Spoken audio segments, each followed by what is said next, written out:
with each other really quickly, but happy Friday before a 3-day weekend, one way or another, either going to be up in Palomar, hopefully getting refreshed a different way, or getting some extra sleep, getting refreshed that way.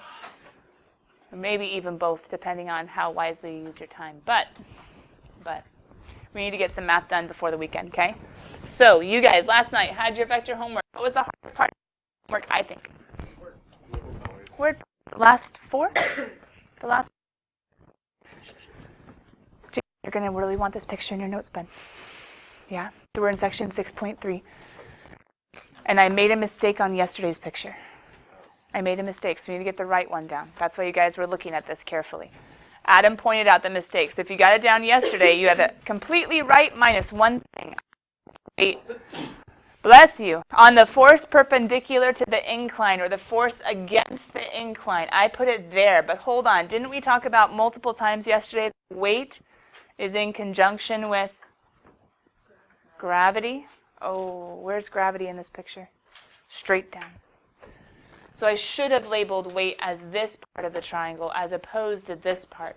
This one we could talk about the perpendicular force or the force perpendicular, if that helps. You guys know the little notation for perpendicular, right? So we could label this as the perpendicular. Technically from this could just come basically a triangle where you have your pole vector, you have your weight vector, and then you have your perpendicular force vector with a little right triangle. Why is the little right triangle and your theta of your incline being right here? This is technically the picture you can use every time. And why is this not, even though the scenario is complicated, even though the geometry as to why this is going to be 15 degrees, the same thing as the incline is complicated, why is the picture, if this is really what it is, actually really nice? Well, you already, you will know 2 angles, that's true, and you could solve to find the third, but as long as they give you an angle in one of the vectors, what could you do? Solve. Yeah, Sokotowa Choshikao. You don't even have to use law of sines or law of cosines or components or anything else. Literally, the key to this entire problem, which is why I'm making sure you have it written down, is the picture. It's just a right triangle. And so if they tell me the amount of force necessary to pull or to keep it from sliding, we can plug in that. If they tell me the incline, sweet, I can find either the weight or the force perpendicular against the surface. If they tell me the weight and they tell me the incline, well, I can figure out how much force we need to be able to pull it to keep it from sliding or to pull it up the ramp. So if they give me 2 pieces of information, I can find whatever third piece they want. That's important for homework, right? Wasn't that the third word problem you guys had? The second word problem you had was a lot like this one. The first word problem you had was kind of like this one, but a little bit harder, because one of the vectors had an angle of 0, whereas the other vector had an angle of 35, 45, 35. No, the cable one? It wasn't 90, 45. So one vector had an angle of 45, whereas the other vector had an angle of 0. That could have been a little confusing for some of you. But did you have to use these formulas in your word problems? Definitely. Definitely. For every word problem except for this one, because this one is just a little baby right triangle. How about your fourth word problem? Was there wind?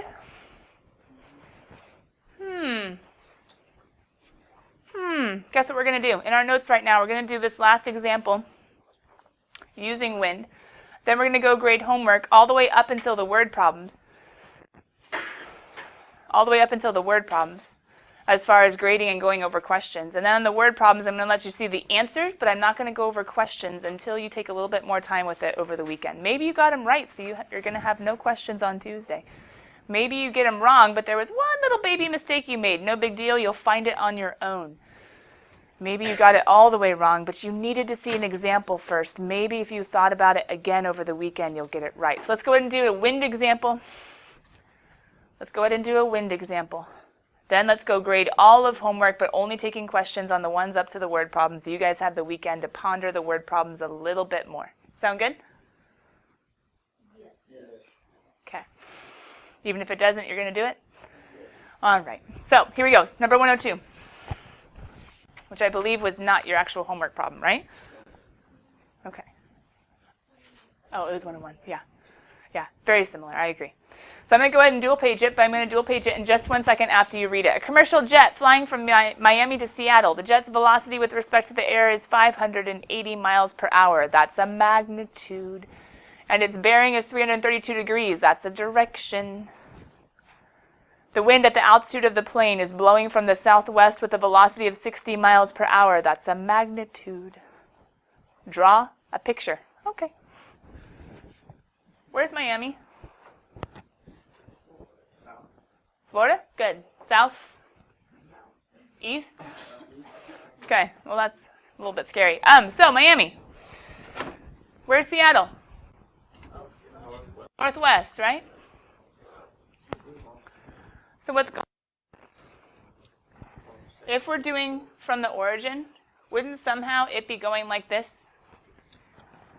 But wait a minute, they actually told us not only how long to make our vector 580 or something that represents 580, but also the bearing. Wait a minute, bearing. I know that I'm supposed to be coming from the southeast and going to the northwest. How does 332 degrees? Wouldn't 332 be over here, so it's going towards Miami? Awkward. Wouldn't 332 degrees be saying it's going towards Miami? But it doesn't say 332 degrees, it says bearing.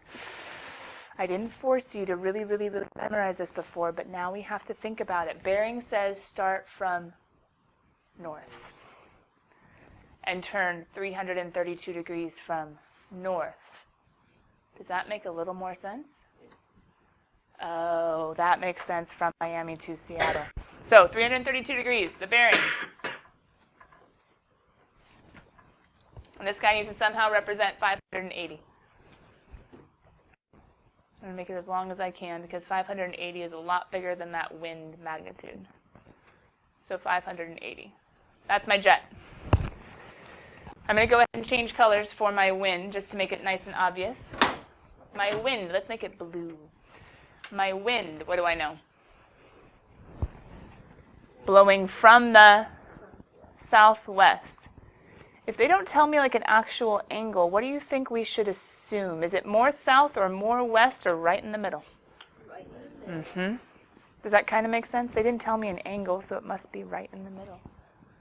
But why am I going to, very particularly, think about 60 over 580 and be like, okay, well, that's approximately 6 over 58, which is approximately 1/9.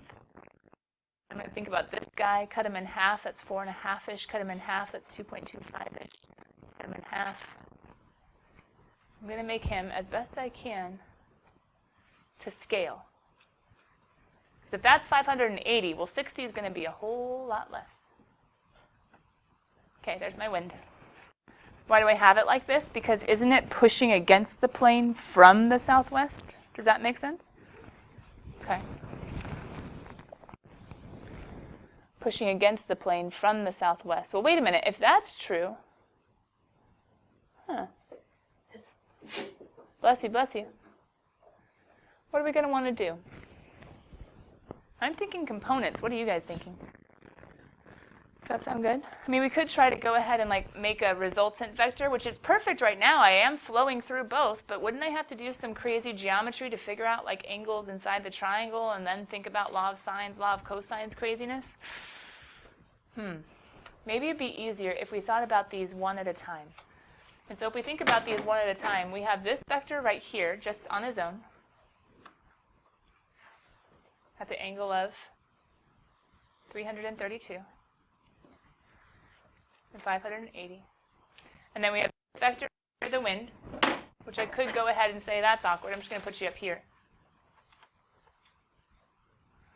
which is 60. And what would his angle be if I was actually measuring him, like on his own, totally separate? What would his bearing be? Yeah, just 45. He just has a bearing of 45 from north. So I'm going to do my vector u and my vector v. My vector u, we could even call them j and w if you want. Here's my j. Here's my w. How do we break things into components, guys? Whether it's two different pieces to a chain, whether it's two different tensions on a pulley system. How do we get a vector into its components?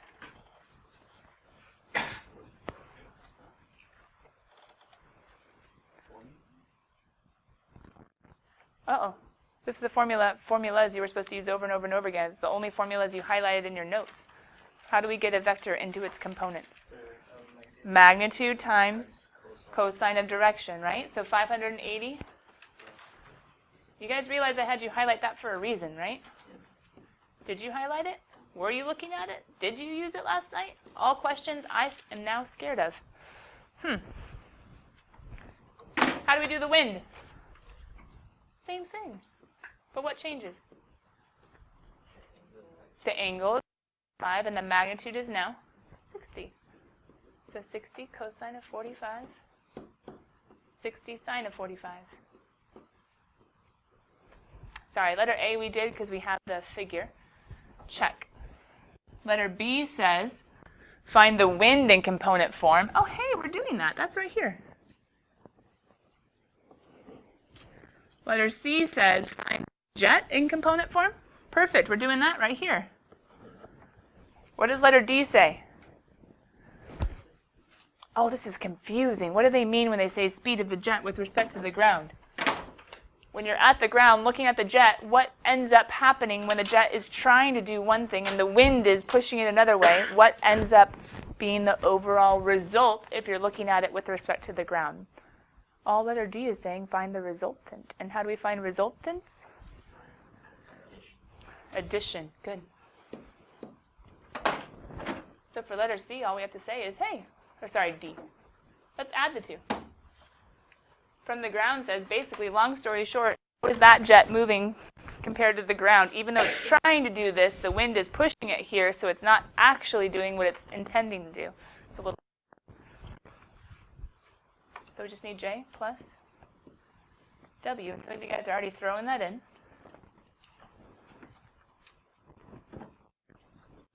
And then letter E says something about what is the true direction. The instruments are saying we're heading at this bearing, but the wind is pushing it off course just a little bit. Have you guys ever been in a plane and it's supposed to take a certain amount of time and it ends up going faster? Or you've been in a plane and it ends up going slower? That doesn't happen usually.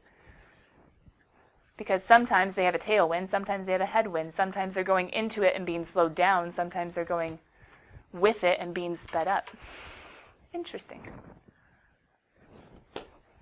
So when we add, Adam, did you get it? I'm going to steal it. We end up with 580 cosine of 332, 554.536. Yeah, Kyle, you agree? And then negative. Now here's where it gets a little funny with bearings. Remember I said bearings kind of end up being important? Can you guys look at the picture? Does the plane, looking at this, remembering what this stands for, it's an A and a B.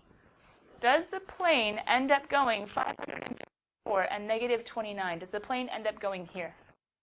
Ooh, I'm going from Miami to Seattle. Is the wind that strong? No. It's a baby wind. I mean, it affects. So what happened?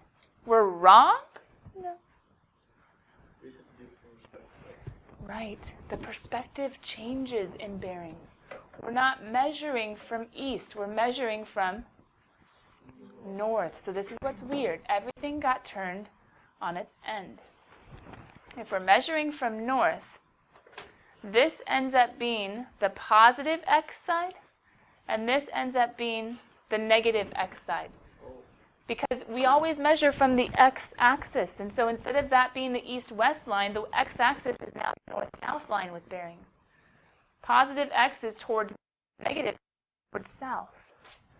And so what's the east-west line? Positive y's and negative y's. So everything changes with bearing. Meaning, 554.536, that must be towards north.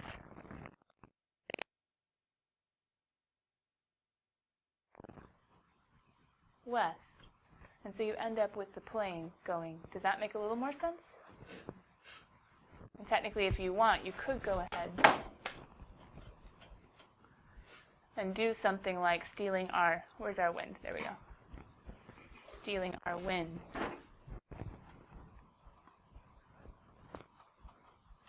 and being like, oh, something like that.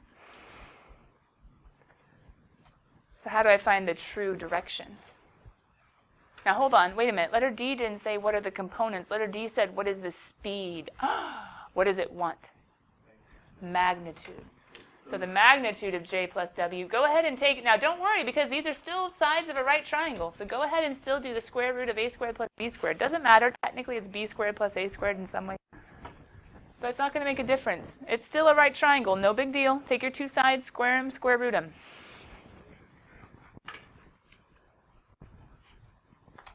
What would vector be called?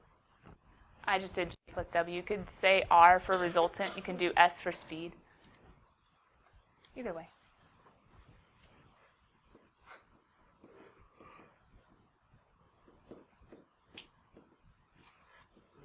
What'd you get at? Point what? Anybody back at him up?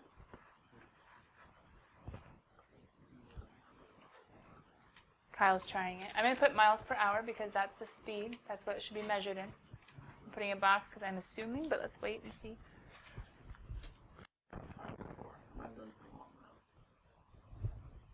Ooh, you make sure that your negative got squared to be a positive because it should be bigger than 554 because it got added to. Did you put your negative in parentheses? Shouldn't be smaller when you add it. Let's see. Plus negative. Oh yeah, put your squared outside. There you go. Ooh, now we have 600.290. Got it. Good, good, good. Thanks, Aiden. 600 point. Check my decimals. 290. 291. 291. True direction. Hold on. If I do my nifty little like tangent inverse-y guy, right? Tangent inverse of B over A, which would be your negative. Which angle in the picture are we actually finding? If we make this guy our opposite and this guy our adjacent, aren't we finding?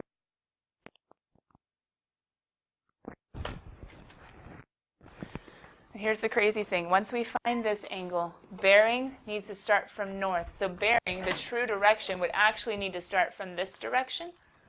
So we're going to find theta, but once we find theta to find the bearing, we're actually going to say that the bearing is equal to 360 degrees minus theta. So we're going to find theta. But theta is not going to be the actual bearing itself. Theta is the piece that we need, subtracting from 360 to find the bearing, which starts from north. End up with negative 22.515. Yep. Now the crazy thing is it's already a negative, so I'm just going to put a plus, because when we put it together, it's already going to take away. So 360 ends up being 37.485 degrees.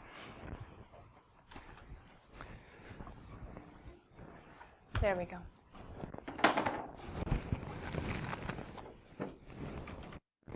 Yeah. There's going to be a problem like one of the key types of word problems that we cover in our notes and homework. But there won't be a problem that deviates from these four types. Does that make sense? So there were a lot of different types of word problems we could have done. So on the test, there's either going to be a wind problem or an inclined plane problem, without which, if you don't have this triangle, you're kind of messed up from the beginning. Or a tension problem, being or compensating for a weight of something that's on that tension, or just putting two vectors together problem. Well, I can almost guarantee you there's one sort of like this. I can't guarantee it's a long answer. So maybe I can say even better. There's one like a tension or an inclined plane or a navigation. Because this guy is kind of just how do you put two vectors together. Cool? Let's grade our homework all the way up through the word problems. I'll let you see the answers to the word problems, but I'm not going to cover questions on the word problems until I give you one more chance to take the examples from notes and compare. I'm actually going to get some too, Sam. All right, number 2, initial terminal. Number 2, initial terminal. Number 8, multiplication, then addition. I think we're talking about properties in number 8, right?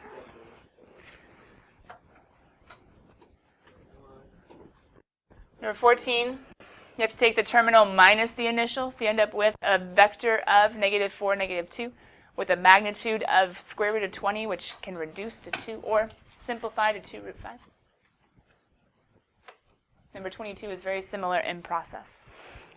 Make sure you're doing or you're using your calculator very carefully. When you square a negative, you must put the square outside the negative, or else it does PEMDAS where it would square first and then negative. -8 squared is not -64, but your calculator will think that's what you mean if you bring the square inside. That was what happened with Kyle's calculator back there. Be very careful. This came out of the square root of 128, right? I think? Yeah. Cool. 42, you were doing a unit vector. So you found the magnitude first, which ended up being, I think, just 13. You found the magnitude first. It was a 5, 12, 13. 13 is not 1, so what do? Scale back. Divide both component by 13. You don't even have to show all that work. And then find the new magnitude to check and make sure it was 1, which it was. Number 54, I think you were just doing terminal minus initial and writing it in both component and combination form. Does that sound right? Something like that?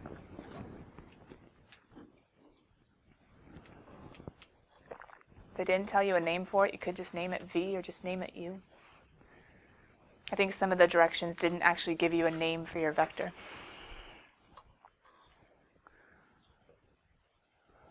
Keep going. Okay, I think we are, no, not quite. Not quite.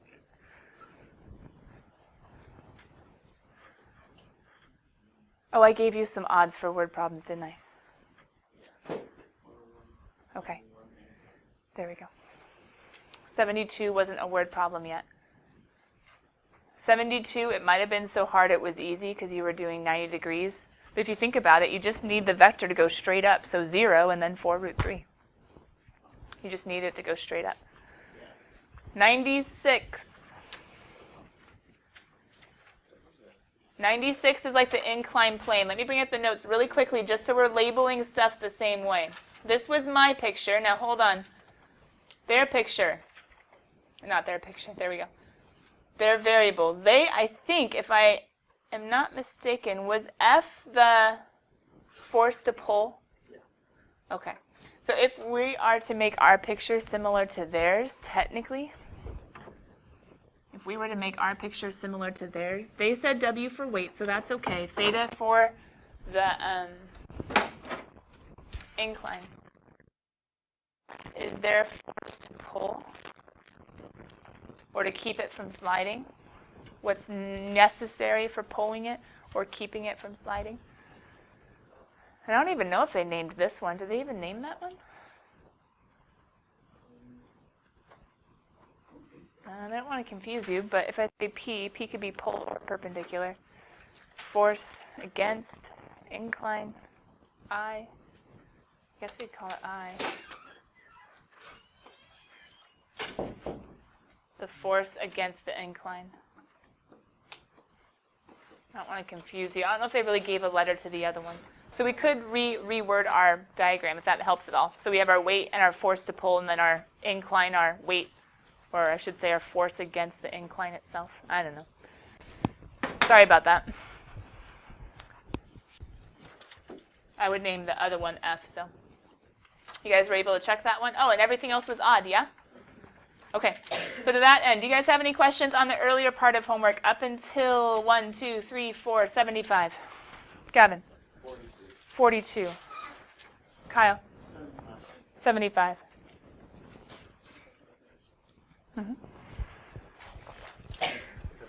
72. Okay, let's start with number, Gavin, it was 42, right? Yep. Okay. 42 and then 72, 75. 42.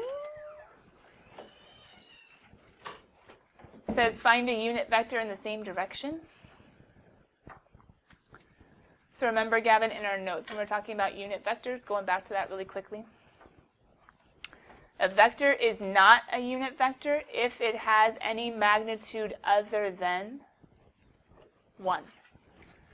To be a unit vector, I have to have a magnitude of 1. So if I have something like over 7 up 5, that's definitely bigger than 1.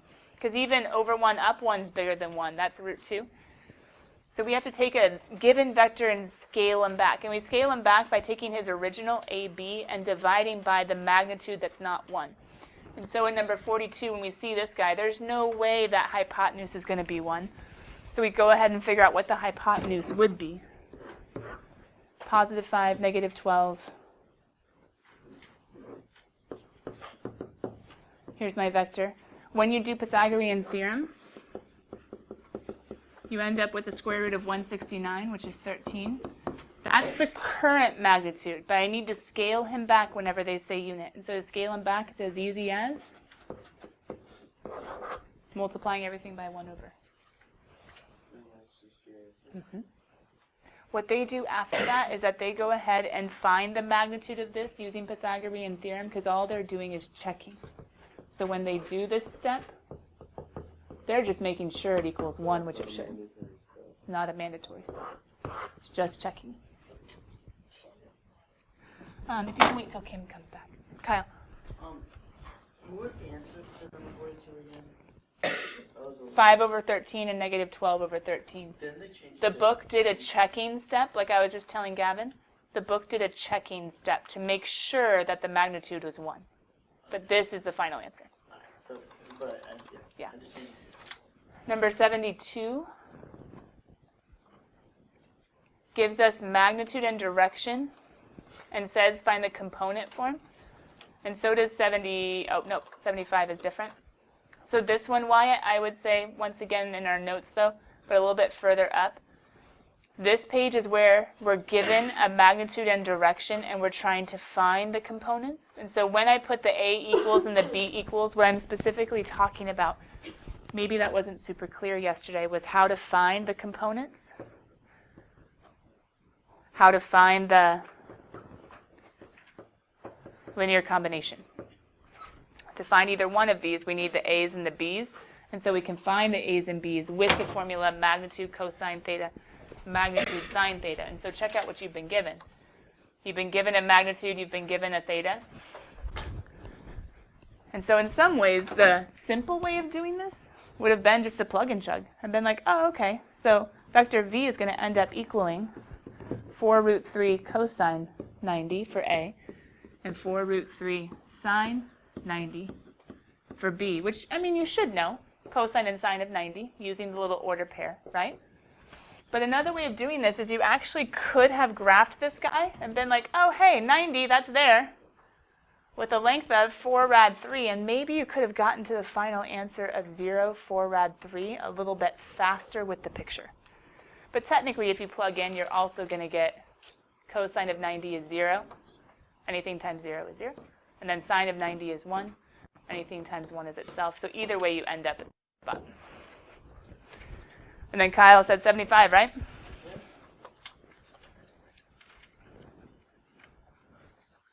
Your summing, well, Kyle, if you really wanted to, I suppose you could go ahead and set up a whole geometry diagram. Or, because it says find the sum, we want to add u plus v. You could set up a whole geometry diagram like we did yesterday and go translating the vectors and drawing the hypotenuses or the resultants and trying to figure out how to fill in stuff. Or, can't you just say, who's u in components? Using the formulas you just saw me practice with Wyatt's problem. Who's v in components? Ha-ha! And add to get the sum. Now, I'm asking or I'm checking to see what they actually wanted. They wanted the component form. Oh, perfect. Once you plug and chug, you're good. So you're going to end up with 5 cosine of 0 plus 5 sine of 90. Sorry, 5 cosine of 0 plus 5 cosine of 90. They just happen to be the same in this one. Okay, Lacey, go ahead. That plus that will be your first component, or your A.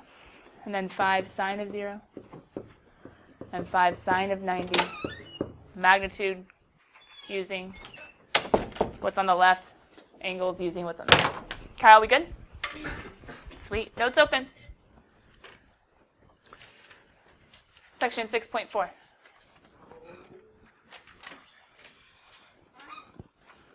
Remember how I said in all that list of really easy properties, like, oh, no big deal, u plus 0 is u. Haha, that's easy. U plus v is v plus u. Haha, that's easy. Unless you're doing a geometry diagram. Section 6.4 deals with the one that was not present. I think, Gavin, were you the one that finally got that? What wasn't present on that big table? Yeah. There was no vector times vector because it does not happen like you would think it would. Adding, easy. Subtracting, easy. Multiplying by a constant, which we call a scalar, easy. But multiplying one vector by another, not easy. Multiplying one vector by another, not easy. P.S. If you're a highlighting kind of person, what do you think you should do to that box? The top box, not necessarily the bottom box. There are a couple things to highlight in the bottom box, but we'll do that in a second. The top box.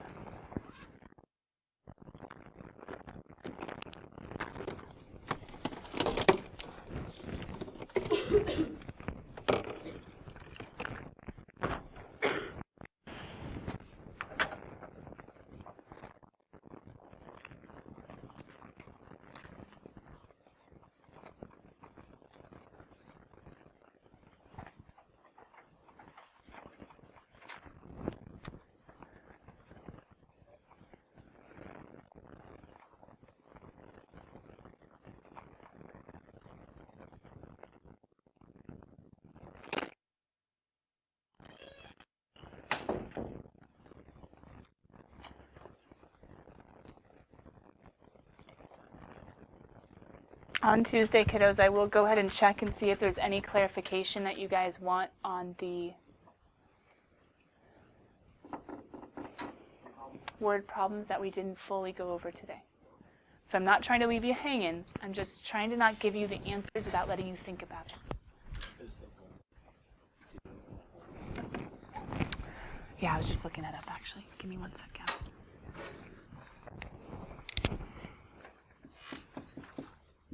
I'm pretty sure it's going to be Wednesday, but let me make sure.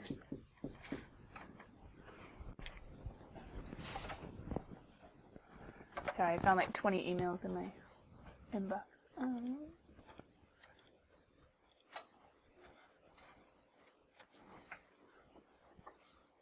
Nice. We're not doing tons on this section on Tuesday, but we will be doing a little bit more on this section. So officially, Google Classroom submission will not be until next Wednesday. Because what's going on Monday? No school. So we will have to finish up just a little bit of the section on Tuesday. But what would be the wise thing? I know that we don't always do things wisely, but we can still attempt, we can still try to do our best. What would be the wise thing? Start homework this weekend. Unless you're choir. But doesn't choir get back Sunday night? Yeah. I'll be really tired. True. They should definitely get sleep.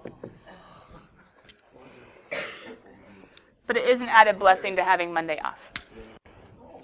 But they could still possibly start.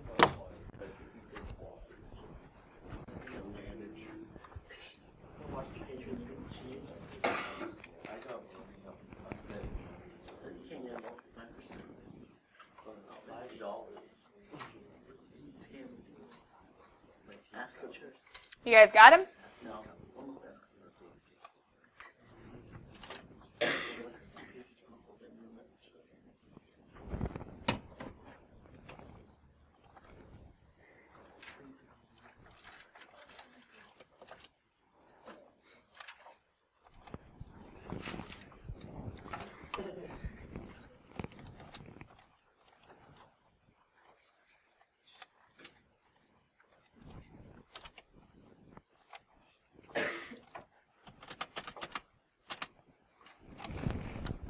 every time there's an update, all my spacing gets off. Okay.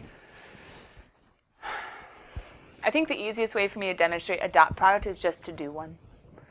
Because there is a formula, and the formula is important. You guys should highlight it. However, I think the easiest way is just to do it. Now hold on, pause. What do you think? What do you think I should do all along the way over here? What should you have done? Now, why am I not doing arrows above these guys? They're not vectors. What are they technically? Coordinates, kind of. Technically called not linear combinations. Those are the i's and the j's. Components. There we go. There we go. We just had to get there. Components. Good. Because coordinates are technically, Gavin and Wyatt, coordinates technically are just like a point. Like, oh, it's an x and a y. Well, no. This has more meaning. Remember, with vectors, it's going over an x distance and going up a y distance. So that's why we have to kind of distinguish those. But you're close when you say coordinates. Components. Then you would have to put like little vector arrows around all of the vectors down there. But over here, what does the dot product tell us to do? Now, some of you are like, it's not written like components. I can't. Okay, can you always write it like components if that helps? Yeah. What would the components be of this linear combination? Yeah. The 4i and the minus 2j. It means go over 4 and go down 2. Kyle. Cool. What would be the components for I minus j? So you could always get the components if you needed to, and then go ahead and apply the dot product is what we call a vector multiplication. Dot product. Now some of you, if I were just giving you u dot v, and I would have done that before these notes, before this page, I bet a lot of you, if you had even thought about doing this, would have probably done some sort of foiling action. Like, I think we just, here you go. But no. Foiling is not how you multiply vectors. And the meaning, the graphical representation of multiplying vectors is a bit harder than adding too. Because adding is like, oh, take one force and put it together with another force. Multiplying, oh, it's double, it's triple, it's quadruple. Negative, oh, it's the opposite direction. Those are kind of easy graphically. Dot product, but it does have a lot of applications with vectors. Do you guys notice how the components are no longer present down here? There are no more side carets. Is this a vector? No.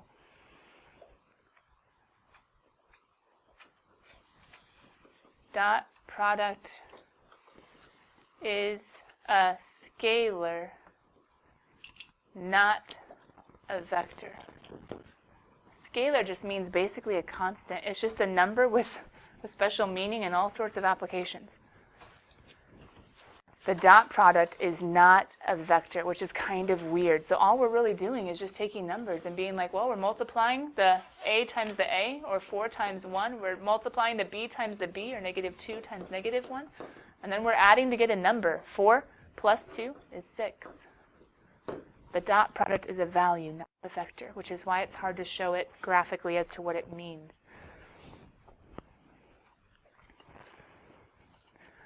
We're not a physics class, so we're not going to go too deep on this, except this is how you solve a dot product.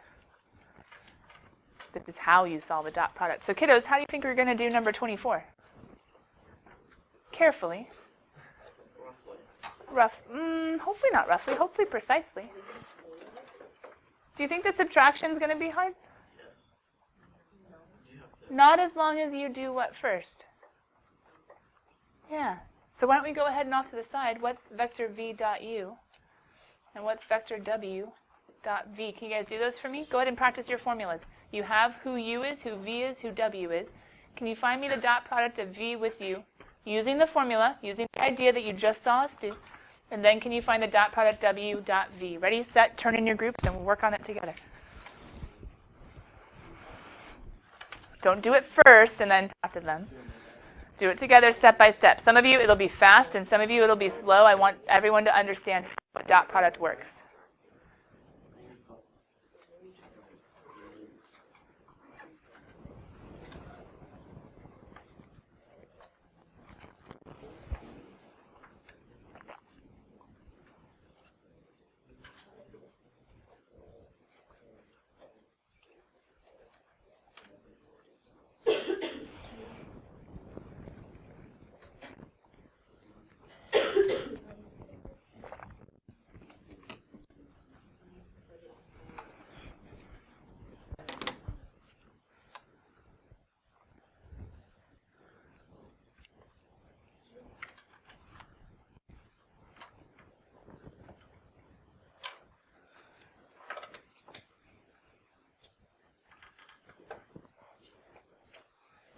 Johan's gone today, huh?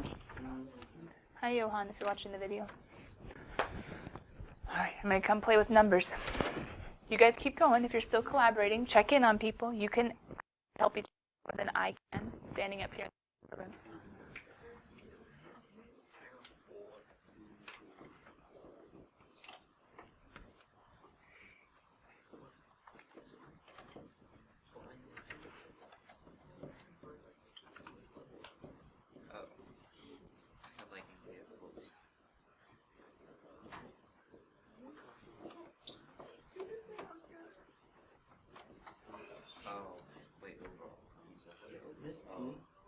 Mm-hmm.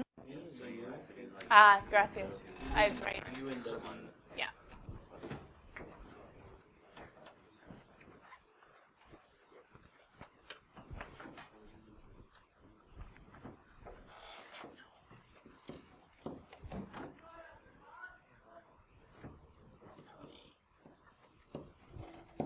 You guys agree?